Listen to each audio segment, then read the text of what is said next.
ট্যাংরা মাছ তো আপনারা অনেক খেয়েছেন। যদি এই রকম নদীর বড় ট্যাংরা মাছের রসা করা হয় তাহলে ভীষণ ভালো হয়, তাই না? নমস্কার বন্ধুরা, দুর্গাস ব্লগে আপনাদের অনেক অনেক স্বাগত। আমার আজকে নিউ রেসিপি নদীর বড় ট্যাংরা মাছের রসা। এর জন্য আমি নিয়ে নিয়েছি ট্যাংরা মাছ।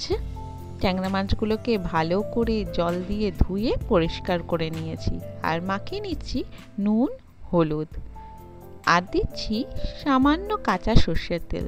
দিয়ে খুব ভালো করে সর্ষের তেলগুলো গায়ের মধ্যে মাখিয়ে মাখিয়ে রেখে দিতে হবে কিছুক্ষণ। খুব ভালো করে মাখাতে হবে এটা। এই সর্ষের তেলটা কেন মাখালাম সেটা কিন্তু আমি ভিডিওর মাঝখানে বলে দেব। এটা কিছুক্ষণ ম্যারিনেট করে রেখে দিলাম। আর নিয়ে নিয়েছি রসুন, আদা কুচি, টমেটো, কাঁচা লঙ্কা, আলু আর পেঁয়াজ এইভাবে কুচিয়ে নিয়েছি। আর নিয়ে নিয়েছি ধনের গুঁড়ো আর জিরের গুঁড়ো, দুটোর একসাথে পেস্ট করে নেব। প্রথমে গ্যাসে কড়াইটা চাপিয়ে দিয়েছি, এর মধ্যে দিয়ে দিচ্ছি সর্ষের তেল। আমার সমস্ত রান্নাটাই সর্ষের তেলেই হবে। তেলটা গরম হয়ে গেছে, এবার আমি মাছগুলোকে ওর মধ্যে দিয়ে দিচ্ছি। এই মাছগুলো তেলে দিলে কিন্তু ভীষণই ফাটে, তেল ছিটকোয়। এর জন্য আমি যখন মাছটা নুন হলুদ দিয়ে ম্যারিনেট করেছিলাম সেই সময়ই কাঁচা সর্ষের তেলটা আমি মাখিয়ে দিয়েছিলাম, যার জন্য আমার মাছগুলো কিন্তু একদমই ফাটছে না।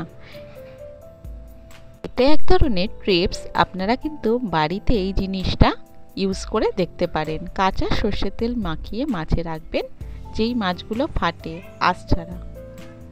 মাছগুলো ভাজা হয়ে গেছে, আমি মাছগুলোকে তুলে নিচ্ছি। সেই তেলের মধ্যেই আমি দারচিনি টুকরো করে নিয়েছিলাম আর এলাচ ফোড়ন দিয়ে দিলাম।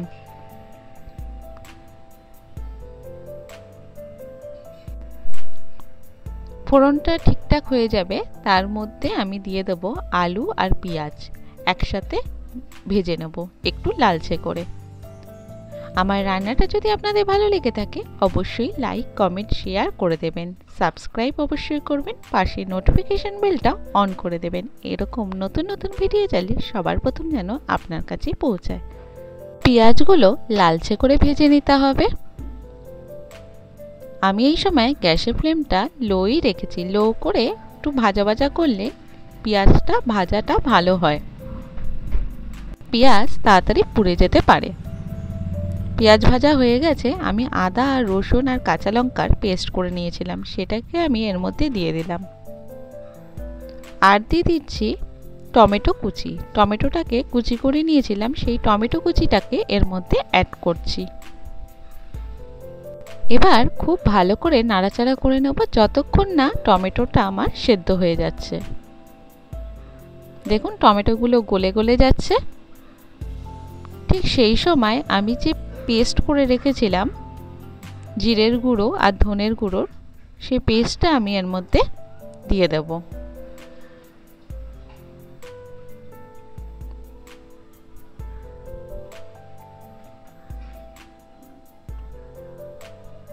একটুখানি ওই মশলা ধোয়া জলই আমি ইউজ করলাম। এবার আমি দিয়ে দিচ্ছি হলুদ, লঙ্কার গুঁড়ো আর স্বাদ মতো নুন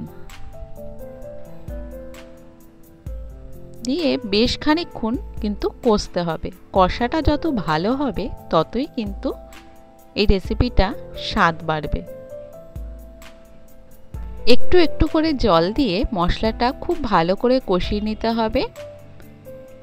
কষতে কষতে দেখবেন যখন মশলা থেকে তেলটা ছেড়ে আসছে, ঠিক সেই সময় এখানে গরম জল দিয়ে দিতে হবে।